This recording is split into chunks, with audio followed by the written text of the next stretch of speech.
Hi, Carl Roberts here from RTS Financial Planning, and I just want to spend a few minutes talking about investments and particularly whether now is still a good time to invest. I mean, obviously there's lots of commentary out there in the news press at the moment, particularly in the financial press, saying that the stock markets are really high, now's not a good time to invest, a crash is coming. So is it a good time to invest?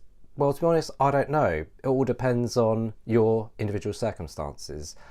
I don't make investment recommendations based on trying to predict the markets, and if anyone does do that, then they're wrong. It's not something you can do. It's been proven thousands and thousands of times that you can't predict the markets. So is it a good time to invest? As I said, it's down to your individual circumstances, and I've got 5 ways to help you understand whether it's still a good time to invest for you. So firstly, revisit your goals and go back to the reason why you're investing. Is it still the same? Remember, investing is for the long term, not day to day, reading a newspaper, finding out a company's badly performing or someone's got the next hot tip. That is trading, that is speculating. For true proper investing, you should be looking at 10, 15, 20 years. You should be setting your goals at the start, and if they're all still the same and you're comfortable with the risk you're taking, why change? Number 2, another reason whether it's still a good time to invest for you is, have your circumstances changed? So have you perhaps lost your job for redundancy recently? Has something changed in your family life?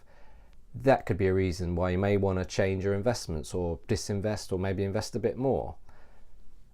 Item 3, would you have to pay any taxes if you sold your investment right now? Now, the tax position shouldn't be a reason to fully decide whether to invest or not invest, but have you considered the implications of the cost of the tax if you decide to sell your investments now? Hopefully all your investments are in tax efficient products like ISAs and pensions, but if they're not, do work out what your likely tax bill is going to be if you decide to sell now.